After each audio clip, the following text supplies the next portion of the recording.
जय हिंद दोस्तों, मैं आपका दोस्त अनिल कुमार और मेरे चैनल का नाम है एजुकेशन मंत्रा बाय अनिल सर। दोस्तों, ये आज लेके 7 फरवरी है आज और डेली डोज लेकर के आपके सामने हाजिर हुए हैं।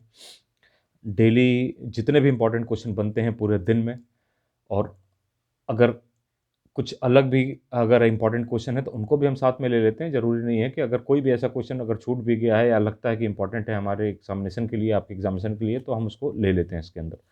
ठीक है दोस्तों, तो ज़्यादा टाइम आपको नहीं लेते हुए आपको वीडियो को प्रारंभ करते हैं। 7 फरवरी 2022 का आज हम ले रहे हैं दोस्तों। सबसे पहले तो आप को ये बताते चलें कि हाँ, हमारी जो स्वर कोकिला हैं लता मंगेशकर, जिनका निधन हो गया है 6 तारीख को, 6 फरवरी 2022 को। महाराष्ट्र में स्वर कोकिला लता मंगेशकर लगभग सभी लोग जानते हैं उनको, और सभी को दुख भी होगा कि वो ऐसी हस्ती थी कि उन्होंने सभी के तबके, पूरे देश भी नहीं बल्कि विदेशों में भी उन्होंने अपना नाम किया और सभी के दिलों में रहती हैं। तो उनको सबसे पहले श्रद्धांजलि। और दोस्तों, जब कोई ऐसी पर्सनालिटी होती है, तो अगर उसका डेथ होती है या उसको मृत्यु होती है, तो उस पर भी हमारे कंपटीशन में, हमारे एग्जामिनेशन में क्वेश्चन बनते हैं।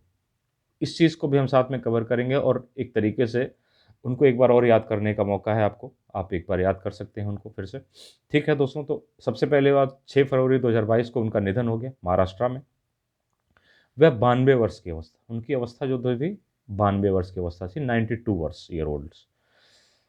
उसके बाद जो दोस्तों उनका जो जन्म हुआ था दोस्तों 28 सितंबर 1929, 1929 में हुआ था, इंदौर के मध्य प्रदेश के इंदौर में। मध्य प्रदेश के अंदर इंदौर है, वहाँ उनका जन्म हुआ था। ठीक है दोस्तों, फिर उनको अलग-अलग, एक तो उनको अलग-अलग नामों से पुकारा जाता था, उनको उपाधियाँ दी गई थी, जैसे स्वर कोकिला हुआ, नाइटिंगेल ऑफ इंडिया, इस तरीके के नामों को भी उनको बुलाया जाता था। यहाँ से भी क्वेश्चन बन जाता। अभी मैं इस लास्ट में जब ये सब कवर कर लूँगा तो मैं आपको यही बताते हुए चलूँगा क्वेश्चन बन कैसे सकते हैं। 2001 में दोस्तों लता मंगेशकर जी को भारत रत्न की उपाधि दी गई थी। 1968 में पद्म भूषण, दादा साहब फाल्के 1989 1989 में, और 1999 में दोस्तों पद्म विभूषण दिया गया था। यानी कि पद्म भूषण दिया गया था 1968 में, 1999 में विभूषण दिया गया था, और दादा साहब फाल्के पुरस्कार 1989 में, 1989 में दिया गया था दोस्तों। ये दोस्तों लगभग लगभग उनका एक सरसरी निगाह से बायोडाटा खत्म हो जाता है, जहाँ से क्वेश्चन बनते कैसे हैं दोस्तों। किस अवस्था में उनकी मृत्यु हुई, ये क्वेश्चन अटल बिहारी वाजपेयी जी की मृत्यु के उपरांत उनके किस अवस्था में उनकी मृत्यु हुई, ये पूछ लिया गया था, पीसीएस के अंदर पूछा गया था। इसलिए ये भी इंपॉर्टेंट है, किस किस अवस्था में थी, कितने वर्ष की थी जब उनकी डेथ हुई, 92 ईयर्स ओल्ड। उनका जन्म कहाँ हुआ था दोस्तों, और उनकी मृत्यु कहाँ हुई, ये दोनों क्वेश्चन बनते हैं अपनी अपनी जगह पे। जन्म इंदौर में, मध्य प्रदेश के अंदर, और मृत्यु महाराष्ट्र में, मुंबई में। ठीक है दोस्तों, इनकी उपाधियां, क्योंकि ये इतनी बड़ी पर्सनालिटी थी दोस्तों कि इनसे एक एक चीज इंपॉर्टेंट है इनके जीवन की। तो भारत रत्न, विभूषण, पद्म भूषण, ये सब मैंने आपको बता दिया। ये सारे दादा साहब फाल्के पुरस्कार कब दिया गया, ये सब बता दिया। ये इतने चीज़ों में से ही क्वेश्चन आपको मिलेंगे। बाहर से क्वेश्चन आपको मिलने की संभावना नहीं होती है। अगर लता दीदी के नाम से फेमस थी, अगर आप उनको इतना हिस्सा देख लेते हैं तो इससे क्वेश्चन आपका बाहर नहीं जाएगा किसी भी कीमत पे। तो जितना बता दिया दोस्तों उतना आप देख लीजिए, ये पर्याप्त होगा। नेक्स्ट क्वेश्चन पे जाते हैं दोस्तों। दोस्तों, अभी हाल ही में पेरू के राष्ट्रपति थे पेड्रो कॉस्ट्रेलो, इन्होंने अपने पद से इस्तीफा दे दिया है। दोस्तों, क्या है कि क्वेश्चंस जो आपके बनते हैं, वो कहीं राष्ट्राध्यक्ष की नियुक्ति हो रही हो, चाहे विश्व में कहीं पे भी, या वो किसी कारणवश इस्तीफा दे रहे हैं, तो उन वहाँ पर क्वेश्चन अपने आप बन जाता है। तो ये जानना ज़रूरी है कि किन किन राष्ट्रों में कौन कौन से अध्यक्ष हैं, और वहाँ पे नई नियुक्ति क्या हुई। मैंने कहा कि अगर प्रथम महिला की नियुक्ति होती है तो वो तो इंपॉर्टेंट हो ही जाता है, साथ में सरसरी निगाह में ये भी जानने की ज़रूरत है, अगर कोई नई नियुक्ति है, कोई इस्तीफा दे रहा है, तो उसको भी जानने की।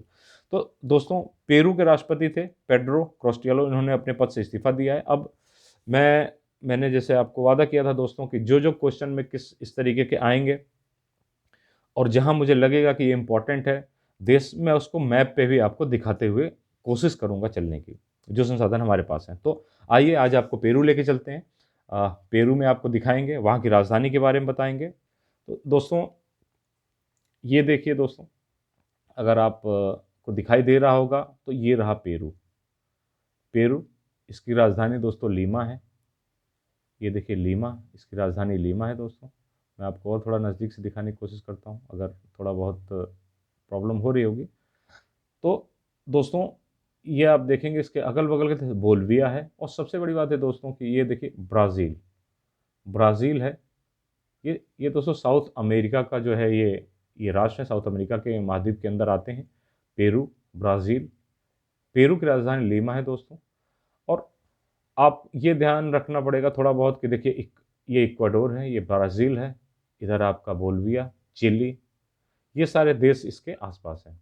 तो आप दोस्तों इस तरीके से आप ये जान सकते हैं कि कैसे करके ये मैप में कहाँ-कहाँ पे है। ऐसे जैसे दोस्तों अगर पढ़ते हुए अगर आपको भी कोई आ जाए ऐसा, अगर आप कोई चीज़ पढ़ रहे हैं और आपके सामने किसी देश का नाम आ गया, किसी राष्ट्र का नाम आ गया, तो आप उसको तुरंत मैप में देख लीजिए। उससे क्या होता है दोस्तों, वो याद हो जाती है चीज़ें, और आपको एक विज़ुअल आइडिया लग जाता है कि वो जगह कहाँ है। कई बार ज्योग्राफ़ी के अंदर, मेरा ये करंट का सेक्शन है, लेकिन ज्योग्राफ़ी के अंदर एक क्वेश्चन पूछ लिया जाता है कि पूछ लेगा कि पेरू की राजधानी कहाँ है, पूछ लेगा। कई बार पूछे गए हैं कुछ तरीके के क्वेश्चन।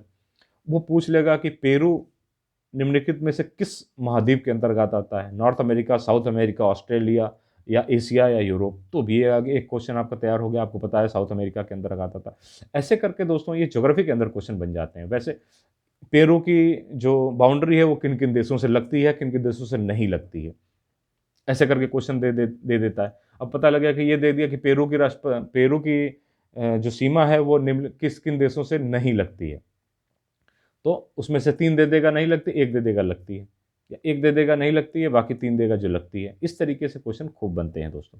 तो आपको क्वेश्चन का फॉर्मेट भी करना, इसी इसी क्रम में हम आपको मैप का भी थोड़ा बहुत एक आइडिया दे रहे हैं कि कैसे-कैसे करके देखा जाता है और क्वेश्चन कैसे इन जगहों से बनते हैं। ठीक है दोस्तों?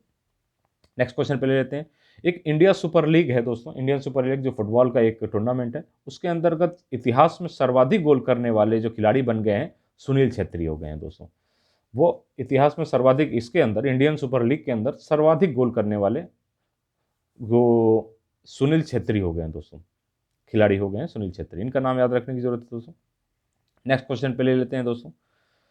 ये शीतकालीन ओलंपिक 2022, मैंने आपको बताया शीतकालीन ओलंपिक 2022 बीजिंग चाइना के अंतर्गत स्टार्ट हुआ है। और इसमें जो है सबसे पहला जो दोस्तों आपका जो सबसे पहला पद गोल्ड मेडल पाया है वो थेरसी जोहांग है। उनका नाम थेरसी जोहांग है।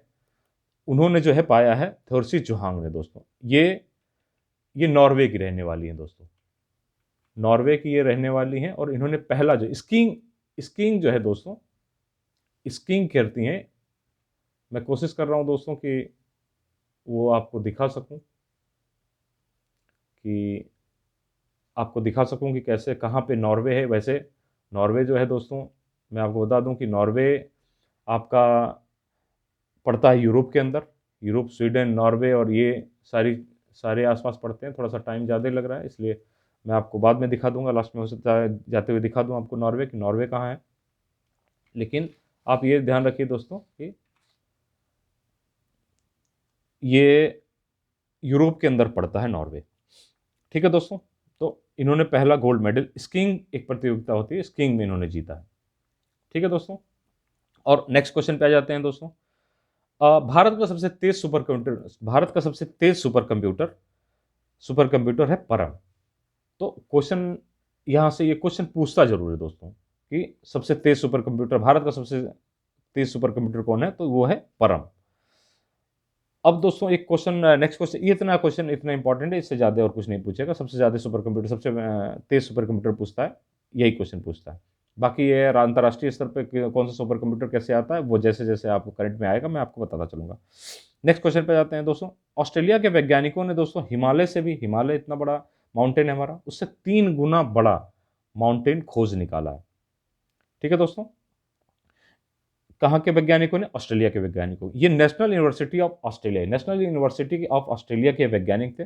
इन्होंने हिमालय से भी 3 गुना बड़ा माउंटेन खोज निकाला है, जिसका नाम इन लोगों ने सुपर माउंटेन रखा है दोस्तों। तो सुपर माउंटेन इसका नाम रखा है। अब आपको यहाँ से ये क्वेश्चन सुपर माउंटेन क्वेश्चन बन सकता है आराम से कि, और ये भी पूछ सकता है कि कहाँ के वैज्ञानिकों ने खोज निकाला है। तो ऑस्ट्रेलिया के वैज्ञानिकों ने खोज निकाला है। नाम क्या रखा गया? Super mountain. इस तरीके से मैंने आपको कहा था दोस्तों कि थोड़ा टाइम ज़रूर लग रहा था, लेकिन अब मैं आपको दिखा सकता हूँ। नॉर्वे के बारे में हम बात कर रहे थे यहाँ पे, ये देखिए आप स्क्रीन पे देख पा रहे हैं नॉर्वे। स्वीडन मैंने बताया था कि स्वीडन है, फिनलैंड, और ये देखिए नॉर्वेजियन सी है नॉर्वे। आपको मैं अभी कर्सर से दिखाने की कोशिश कर रहा हूँ कि ये रहा नॉर्वे।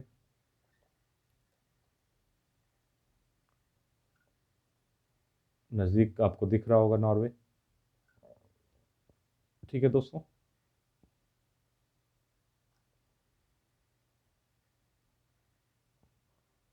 इसकी राजधानी ओस्लो है दोस्तों। नॉर्वे की राजधानी ओस्लो है, जो यहाँ पे अवस्थित है। जब आप देखा जाए अगर तो ये देखिए ओस्लो नॉर्वे की राजधानी है। अब नॉर्थ सी है, ये रहा डेनमार्क है दोस्तों। इस तरीके से दोस्तों आप जो है मैप को भी देख सकते हैं। थोड़ा-सा मुझे अभी थोड़ी समस्या हो रही है थोड़ी आपको दिखाने में, लेकिन फिर भी कोशिश चल रही है कि कम से कम ये चीज़ की इनमें देखिए दोस्तों, मैप देखने का सबसे अच्छा तरीका यही होता है कि आप जब भी आप अगर न्यूज़पेपर पढ़ रहे हैं या आपका कोई भी अगर सब्जेक्ट भी पढ़ रहे हैं, अगर आप उसमें किसी देश का नाम आ जाए, तो अपने मैप में उठाइए और मैप में वहाँ से क्या चीज़ें सबसे पहले क्या चीज़ देखने की ज़रूरत पड़ती है दोस्तों, कि वह प्लेस जो भी है वो उसकी राजधानी क्या है, सबसे एक नंबर पे। दूसरा, वो किस महाद्वीप में बिलॉन्ग करता है, किस महाद्वीप से बिलॉन्ग करता है। और थोड़ा बहुत अगर आप देखना चाहें तो इम्पोर्टेंट तो ज़रूर है, लेकिन ये है कि थोड़ी प्रॉब्लम होगी, आस-पास के बाउंड्रीज़ पे कौन-कौन से देश हैं, वो देख लीजिए। अगर ये 3 चीज़ें आप कर लेते हैं, तो ये समझ लीजिए कि धीरे-धीरे करके एक-एक दिन करके आप देखेंगे कि आपको पूरे वर्ल्ड का नक्शा एक तरीके से मैप आपके साथ हो जाएगा, आप सब समझ सकते हैं। आपको नॉर्वे का नाम लिया जाएगा तो आप समझ सकते हैं कि अच्छा यूरोप में है, नॉर्थ में है यूरोप के, राजधानी क्या है, ये सब चीज़ें धीरे-धीरे करके आपकी क्लियर होती चली जाएँगी। तो यही कहने का मेरा मतलब है कि धीरे-धीरे करके हम जितना कोशिश कर सकते हैं, जो-जो प्लेसेस हमारे लिए आते जाएँगे, आपके करंट अफ़ेयर्स में या और अन्य जगहों पे हम आपको दिखाते रहेंगे और उसके बाद बताते रहेंगे, लेकिन आप रेगुलर बेस पे अपने घर में भी ये काम कर सकते हैं। ठीक है दोस्तों, आज के लिए इतना ही, बाकी और भी हम आपके लिए वीडियो लाते रहेंगे। हमारे चैनल को सब्सक्राइब करिए, शेयर करिए। दोस्तों, हमारी चाहत यही है कि आप जो है आपके लिए बेहतर क्वेश्चंस ला सकें और उसमें ज़्यादा से ज़्यादा जानकारी दे सकें, ताकि कोई क्वेश्चन आपसे मिस ना हो सके। ज़्यादा से ज़्यादा चीज़ों को हम कवर कर सकें। हमारा प्रयास जारी है। ठीक है दोस्तों, जय हिंद, नमस्कार।